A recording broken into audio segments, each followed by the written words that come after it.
শোনো ও বান্দা কেন তুমি নামাজ পড়তে যাও না বান্দারে কেন নামাজের সময় হলে বান্দা দুনিয়ার কাজে ব্যস্ত হয়ে থাকো আল্লাহ ডাক দিয়ে বলে বান্দা আল্লাযী খলাকাল মাউত ও বান্দা আমি হলাম এমন রব আমি হলাম এমন স্রষ্টা যেই রব যেই স্রষ্টা বান্দা কি করলাম খলাকাল মাউত ও বান্দা তোমাকে সৃষ্টি করার পূর্বে তোমার জন্য মউত আমি আল্লাহ পাক সৃষ্টি করে দিলাম না বলেন রাখবে কি যত বলেন সন্তান আপন যতই বলেন স্ত্রী আপন যতই বলেন মা আপন যতই বলেন বাবা আপন আসলে কিন্তু চিন্তা করে দেখেন কেউ আপন না আপন হইল আমার আপনার দরদের নবী জনাবে মুহাম্মদুর রাসূলুল্লাহ আওয়াজ দিয়ে বলেন সাল্লাল্লাহু আলাইহি ওয়াসাল্লাম ও কাসর বরার মুসলমান আপনাদের কাছে একটা প্রশ্ন রেখে গেলাম যদি বিশ্ব নবীজি আমার আপনার আপন হয় যদি কবরে নবী আমার আপনার আপন হয়ে যায় বলেন তো ওই নবীর উপরে আমাদের বিশ্বাস থাকার প্রয়োজন আছে না নাই ওই নবীজির আদর্শ মানার প্রয়োজন আছে না নাই আল্লাহ পাক সুন্দর করে বলে তাবারাকাল্লাযী বিয়াদিহিল মুলক ওয়া হুয়া আলা কুল্লি শাইইন কাদির আল্লাহ পাক বলে বান্দা ও বান্দা অল্প ক্ষণস্থায়ী তোমাকে আমি হায়াত আমি আল্লাহ পাক দিয়ে দিলাম রে বান্দা এই ক্ষণস্থায়ী হায়াত পেয়ে তুমি মনে করো দুনিয়ার সব ক্ষমতা বান্দা তোমার হাতে আল্লাহ পাক বলে না না না ও বান্দা তোমার হাতে সব ক্ষমতা না আসল ক্ষমতা যার হাতে তিনি হলেন আল্লাহ আওয়াজ দিয়ে বলেন তিনি কে আল্লাহ পাক বলেন বিয়াদিহিল মুলক এই যে তাবারক দেখছো এই যে সবকিছু দেখছো বান্দা এই সবকিছুর মালিক যিনি ও বান্দা তিনি আর কেউ নয় তিনি হলেন তোমাদের সৃষ্টিকর্তা আল্লাহ আল্লাহ পাক বলে বান্দারে এই যে সাধারণ মানুষের ভিতরে থেকে চেয়ারম্যান মেম্বার এমপি মন্ত্রী মানুষের ভোটে কিছুদিনের জন্য নির্বাচিত হয় কি হয় না এই যে মানুষের ভোটে নির্বাচিত হওয়ার পর তারা মনে করে ক্ষমতার মালিক চেয়ারম্যান ক্ষমতার মালিক এমপি ক্ষমতার মালিক মন্ত্রী আল্লাহ পাক বলে বান্দারে এমন ক্ষমতা আমি আল্লাহ পাক তোমাকে দান করলাম ও বান্দা তিনবার পাতলা পায়খানা তিনবার যদি আমি আল্লাহ পাক তোমাকে বমি দেই বান্দা তুমি এমন ক্ষমতাশালী তুমি সোজা হয়ে আর দাঁড়াইতে পারো না আওয়াজ দিয়ে বলেন ঠিক কিনা আল্লাহ পাক ডাক দিয়ে বলে ওয়া হুয়া আলা কুল্লি শাইইন কাদির আল্লাহ পাক বলে বান্দা আসলে সমস্ত ক্ষমতার মালিক যিনি তিনি হলেন আল্লাহ তিনি কে আমরা ওই আল্লাহর ইবাদত বندگی করতে কি রাজি আছি তো ইনশাআল্লাহ আল্লাহ পাক সুন্দর করে বলে আল্লাযী খলাকাল মাউতা ওয়াল হায়াতা লিয়াবলুয়াকুম আইয়ুকুম আহসানু আমালা ওয়া হুয়াল আজিজুল গফুর একটু আওয়াজ করে বলেন আল্লাহু আকবার বলে বান্দারে শোনো ও বান্দা কেন তুমি নামাজ পড়তে যাও না বান্দারে কেন নামাজের সময় হলে বান্দা দুনিয়ার কাজে ব্যস্ত হয়ে থাকো আল্লাহ ডাক দিয়ে বলে বান্দা আল্লাযী খলাকাল মাউত ও বান্দা আমি হলাম এমন রব আমি হলাম এমন স্রষ্টা যেই রব যেই স্রষ্টা বান্দা কি করলাম খলাকাল মাউত ও বান্দা তোমাকে সৃষ্টি করার পূর্বে তোমার জন্য মউত আমি আল্লাহ পাক সৃষ্টি করে দিলাম কি সৃষ্টি করলেন আল্লাহ পাক বলে বান্দারে তোমাকে সৃষ্টি করার পূর্বে তোমার জন্য আমি আল্লাহ পাক মউত সৃষ্টি করলাম বান্দা এই জন্য মউত সৃষ্টি করলাম বান্দারে দুনিয়ার বুকে তোমাকে আমি সৃষ্টি করে দেওয়ার পর যদি মরণের কথা বান্দা তোমার স্মরণ হয় ও বান্দা যদি মিথ্যার চিন্তা যদি তোমার দিলের ভিতরে ঢুকে যায় রে বান্দা, যদি মরণের চিন্তা তোমার কলিজার ভিতরে ঢুকে যায়, ও বান্দা তুমি দুনিয়ার যেখানেই যাও না কেন, যেই কাজ করো না কেন বান্দা, মরণের চিন্তা যদি তোমার অন্তরের ভিতরে ঢুকে যায় বান্দা, এই হায়াত পাওয়ার পর ও বান্দা তোমার দ্বারা দুনিয়াতে কোনো খারাপ কাজ হইতে পারে না। আওয়াজ দিয়ে বলেন মুসলমান ঠিক কিনা? আল্লাহ পাক বললেন আল্লাযী খলাকাল মাউত, আল্লাহ পাক বললেন ও বান্দা তোমার রব সেই আল্লাহ যিনি বান্দা তোমাকে সৃষ্টি করার আগে দুইটা জিনিস সৃষ্টি করেছেন। কয়টা? আওয়াজ দিয়ে বলেন কয়টা? আল্লাহ পাক বলেন খলাকাল মাউতা ওয়াল হায়াত। আল্লাহু আকবার। আল্লাহ পাক বলেন বান্দার শোনো, এই পৃথিবীতে বান্দা তোমাকে পাঠানোর পূর্বে আমি দুইটা জিনিস সৃষ্টি করলাম। এক নাম্বার হলো বান্দা তোমার জন্য মরণের ব্যবস্থা আমি আল্লাহ পাক করলাম। ও বান্দা দুই নাম্বারে তোমাকে তোমার হায়াতের ব্যবস্থা আমি আল্লাহ পাক করে দিলাম। একটু আওয়াজ দিয়ে বলেন মারহাবা। জিনিস সৃষ্টি করলেন কয়টা? একটু আওয়াজ দিয়ে বলেন কয়টা?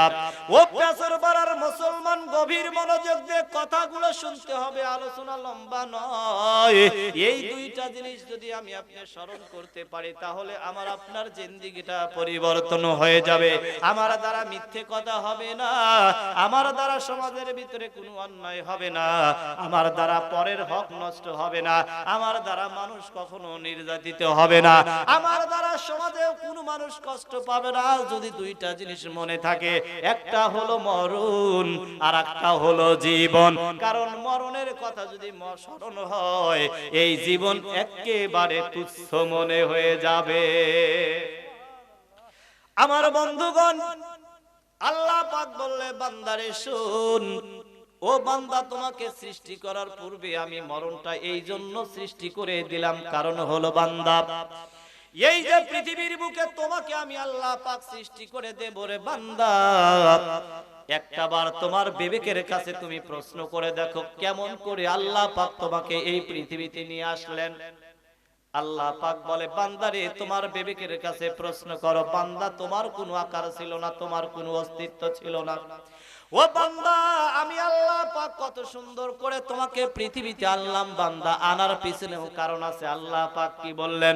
ওয়ামা খালাকতুল জিন্না ওয়াল ইনসা ইল্লা লিয়াবুদুন। বান্দারে তোমাকে এই পৃথিবীতে নিয়ে আসলাম আমার গোলামি করার জন্য, আমার দাসত্ব পালন করার জন্য। ও মুসলমান, প্রশ্ন রেখে গেলাম আপনাদের কাছে, আমরা গোলাম কার? আরো একটু আওয়াজ দিয়ে বলেন না, আমরা গোলাম কার? আমরা যদি আল্লাহর গোলাম হয়ে থাকি তাহলে মসজিদে আযান হইলে নামাজের প্রয়োজন আছে না নাই? আমরা যদি আল্লাহর গোলাম হয়ে থাকি তাহলে আমাদের পুরো জিন্দেগিটা খরচ করতে হবে কার জন্য? আমরা কি সেইটা করতে পারি? একটু আওয়াজ দিয়ে বলেন পারি? পারি না। তারপরও বলি আমরা আল্লাহ তোমার গোলাম। আল্লাহ বলে বান্দা মুখে বলো তুমি আমার গোলাম, কিন্তু কাজে তো বান্দা প্রমাণ পাই না। আল্লাহ পাক আমাকে আপনাকে ডাক দিয়ে বলে বান্দা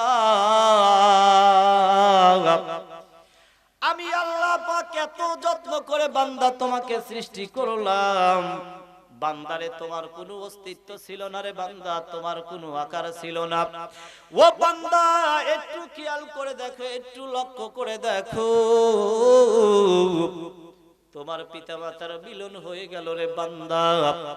তোমার পিতার পৃষ্ঠদেশ থেকে এবং তোমার মায়ের বুকের ভিতর থেকে সবেগে নির্গত এক ফোঁটা নাপাক পানি যখন বান্দা তোমার মায়ের জরার ভিতরে চলে গেল, ও মুসলমান দেখেন চোখের এক ফোঁটা পানি ফেলতে পারেন নাকি?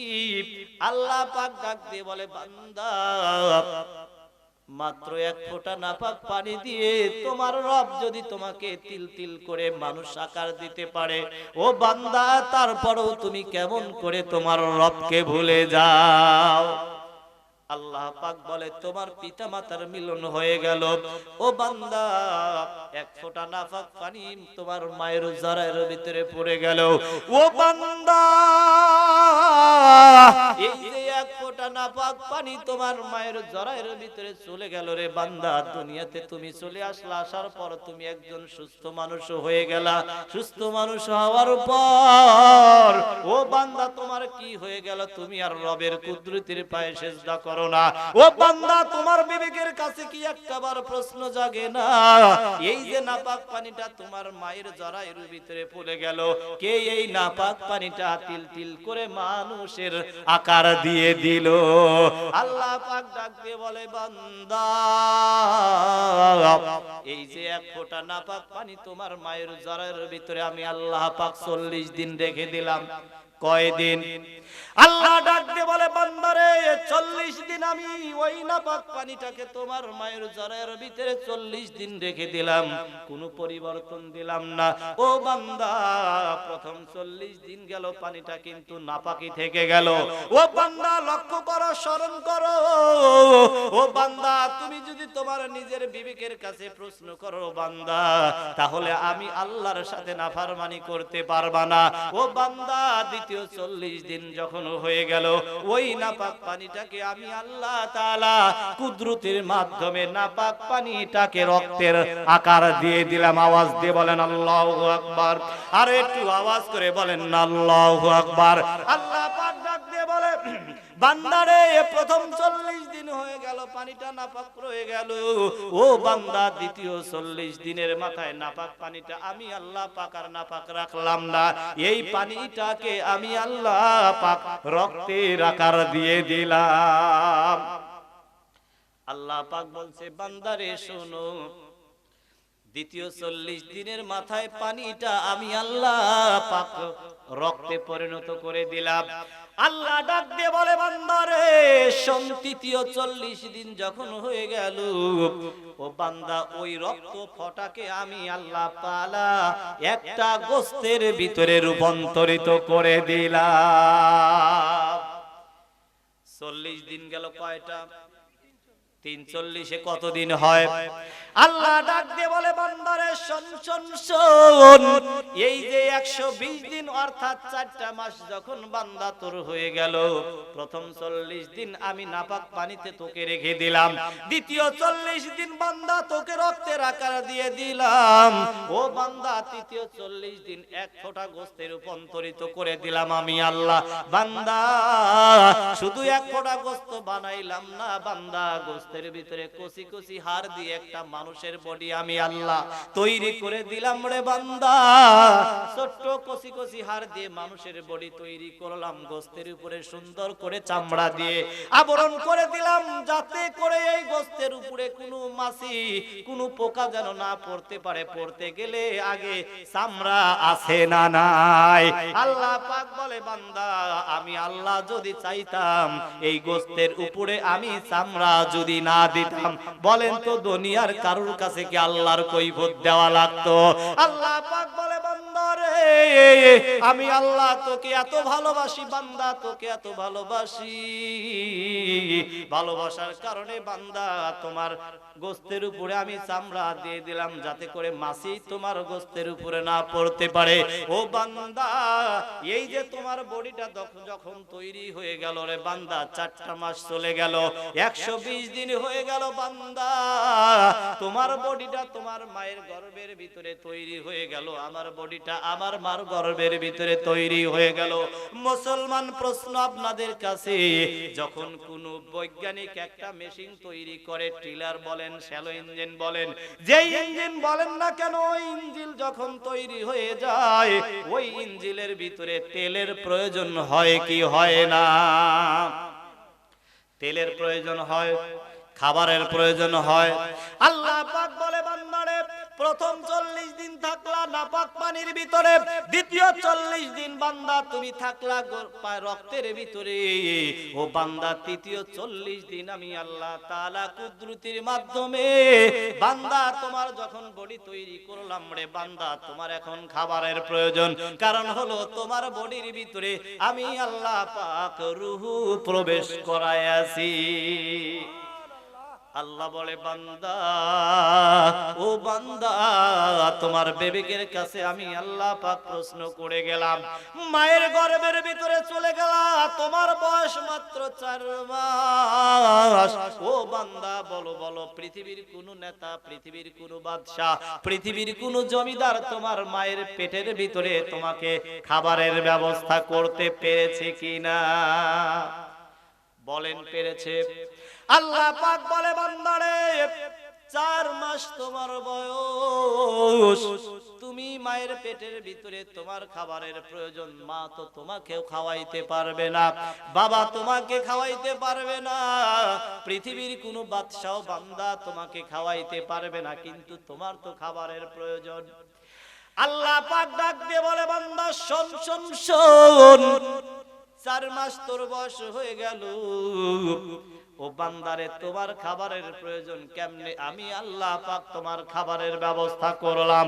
আল্লাহ পাক বলে বান্দা, 4 মাস যখন তোমার বয়স হয়ে গেল, ও বান্দা, তোমার নাভির ভিতর, তোমার নাভি দিয়ে তোমার মার কলিজার ভিতর থেকে একটি তার আমি আল্লাহ পাক ব্যবস্থা করে দিলাম। আল্লাহু আকবার বলেন। আল্লাহ পাক বলে বান্দারে, এমন সুন্দর করে ব্যবস্থা করলাম, তোমার মায়ের মাসিকটাকে আমি আল্লাহ পাক বন্ধ করে দিলাম। ও বান্দা, এই মাসিকটা হলো নাপাক রক্ত। আল্লাহ ডাক দিয়ে বলে বান্দারে, এই নাপাক রক্তটা আমি আল্লাহ পাক তোমার এই মুখ দিয়ে দিলাম না, কারণ মুখটা হলো বান্দা তোমার পবিত্র। ও বান্দা, এই নাপাক রক্তটা যদি তোমার মুখে পড়ে যায়, মুখটা অপবিত্র হয়ে যাবে। ও বান্দা, অপবিত্র মুখ দিয়ে তুমি কেমন করে দুনিয়ায় আইসা আমি আল্লাহ পাকের ইবাদত বন্দেগী করবা? মুখটাও অপবিত্র। ও বান্দা, যার কারণে আমি আল্লাহ পাক নাপাক রক্তটা মুখে লাগাইলাম না। ও বান্দা, নাভির ভিতর দিয়ে অর্থাৎ নারীর ভিতরে দিয়ে তোমার পেটের ভিতরে খাবার পৌঁছিয়ে দিয়ে তোমার মুখটা আমি আল্লাহ পাক পবিত্র রেখে দিলাম। আমার মুসলমান ভাইয়ের, আল্লাহ পাক ডাক দিয়ে বলে বান্দারে, শোন শোন শোন, তারপরেও কেন মসজিদে আজান হয় বান্দা তুমি নামাজ পড়ার জন্য যাও না? ও বান্দা, তোমার বাবা আজকে অন্ধকার কবরে, তোমার দাদা অন্ধকার কবরে, তোমার পূর্বপুরুষেরা অন্ধকার কবরে, না জানি মালাকাল মাউত কখন আমার আপনার জানটা হরণ করে নিয়ে চলে যাবে। আমার আপনার ঠিকানাও কিন্তু এই অন্ধকার কবর হয়ে যাবে। আওয়াজ দিয়ে বলেন ঠিক কি না? আমার মুসলমান ভাইরা, আল্লাহ পাক সুন্দর করে ডাক দিয়ে বলে বান্দা, মায়ের নাপাক রক্তটা বন্ধ করে দিলাম, মাসিকটা আমি আল্লাহ পাক বন্ধ করে দিলাম। তিল তিল করে তুমি মায়ের পেটের ভিতরে বড় হতে লাগলা। ও বান্দা, 9 মাস 9 দিন তোমার 10 দিন তোমার বয়স হয়ে গেল। মা আরাম করে খাইতে পারে না। একটা জীবিত মানুষ হয়, আর একটা জীবিত মা, আর একটা জীবিত মানুষ পেটের ভিতরে মা নড়াচড়া করে, মার কষ্ট হয় কি বলেন? হয় না? আল্লাহ পাক বলে, আমার যেই বান্দে এই যে একটা সন্তান পেটের ভিতরে নিয়ে 9টা মাস 10 দিন কষ্ট করলো, আল্লাহর নবী